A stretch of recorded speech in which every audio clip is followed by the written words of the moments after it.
खंड 1 व्यवहारिक व्याकरण। पाठ 1 भाषा और व्याकरण, लैंग्वेज एंड ग्रामर। भाषा। जब भी कभी हमें अपने मन की बात कहनी होती है या कोई संदेश किसी अन्य व्यक्ति के पास भेजना होता है तो हम या तो बोलकर या लिखकर अपनी बात या संदेश दूसरों तक पहुंचाते हैं। इस तरह से मनुष्य अपने मन की बात या अपने विचारों को किसी अन्य व्यक्ति तक पहुंचाने के लिए जिस साधन का प्रयोग करता है उसे भाषा कहते हैं। भाषा की परिभाषा। भाषा वह साधन है जिसके द्वारा मनुष्य अपने भावों अथवा विचारों को दूसरे तक पहुंचाता है तथा दूसरे के भावों अथवा विचारों को ग्रहण करता है।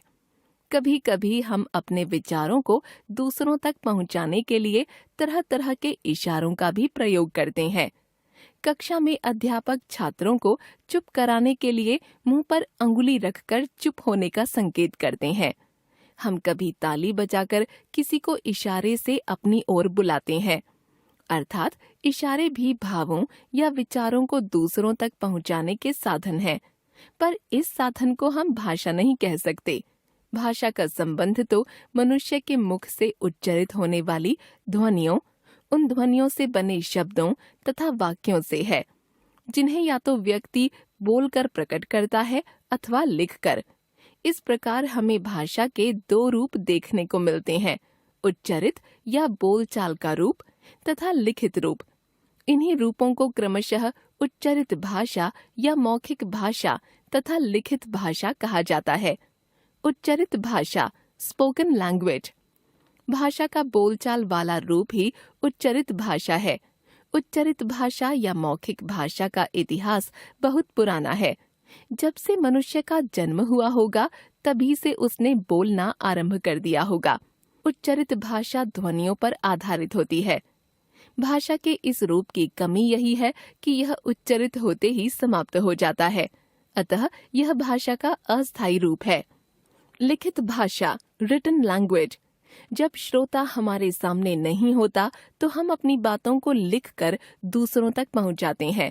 इस तरह से लिखित भाषा वर्णों पर आधारित होती है। भाषा का यह रूप स्थायी रूप है क्योंकि यह कभी समाप्त नहीं होता। उच्चारित भाषा तथा लिखित भाषा में अंतर। उच्चारित भाषा। उच्चारित भाषा का आधार ध्वनि है। लिखित भाषा का आधार वर्ण है। उच्चारित भाषा बोलकर व्यक्त की जाती है, लिखित भाषा लिखकर व्यक्त की जाती है। उच्चारित भाषा भाषा का अस्थायी रूप होती है, लिखित भाषा भाषा का स्थायी रूप होती है।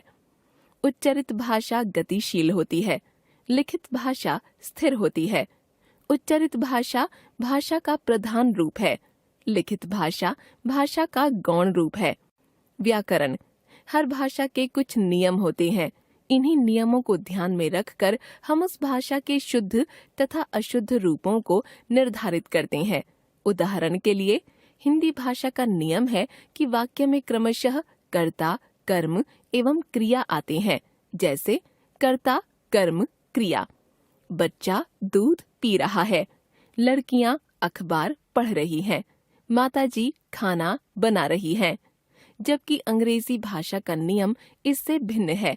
अंग्रेजी भाषा में पहले कर्ता, उसके बाद क्रिया और अंत में कर्म आता है, जैसे कर्ता, क्रिया, कर्म। The child is drinking milk. The girls are reading newspaper. Mother is cooking food. यदि भाषा के इन नियमों का ध्यान न रखकर हिंदी भाषा में कोई कहे कि बच्चा पी रहा है दूध तथा अंग्रेजी भाषा में कहे कि the child milk is drinking, तो वाक्य अशुद्ध हो जाएंगे। इस प्रकार प्रत्येक भाषा में अनेक नियमों की ऐसी व्यवस्था होती है जिसके आधार पर उस भाषा का शुद्ध रूप तय किया जाता है। ये नियम ही उस भाषा की संरचना को नियंत्रित करते हैं। भाषा के ये नियम शब्द, पद, पदबंध, वाक्य आदि सभी स्तरों पर कार्य करते हैं। भाषा सिखाते समय इन्हीं नियमों की जानकारी शिक्षार्थियों को दी जाती है। भाषा के नियमों का अध्ययन जिस शास्त्र के अंतर्गत किया जाता है उस शास्त्र को व्याकरण कहते हैं।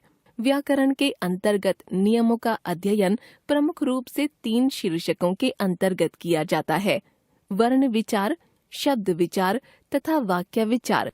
व्याकरण के अंग: वर्ण विचार, शब्द विचार, वाक्य विचार। हमने सीखा, भाषा वह साधन है जिसके द्वारा मनुष्य अपने भावों या विचारों को दूसरे तक पहुंचाता है। इशारों द्वारा किया गया संप्रेषण भाषा नहीं कहा जा सकता। भाषा के 2 रूप होते हैं: उच्चरित या मौखिक भाषा तथा लिखित भाषा। उच्चरित भाषा का आधार ध्वनियाँ तथा लिखित भाषा का आधार वर्ण होते हैं। किसी भाषा के उच्चरित रूपों को लिखकर प्रस्तुत करने का ढंग लिपि है। देवनागरी लिपि में हिंदी, संस्कृत, नेपाली, बोडो, मराठी आदि भाषाएं लिखी जाती हैं। भाषा के नियमों का अध्ययन जिस शास्त्र के अंतर्गत किया जाता है उसे व्याकरण कहते हैं। व्याकरण के 3 अंग होते हैं: वर्ण विचार, शब्द विचार तथा वाक्य विचार।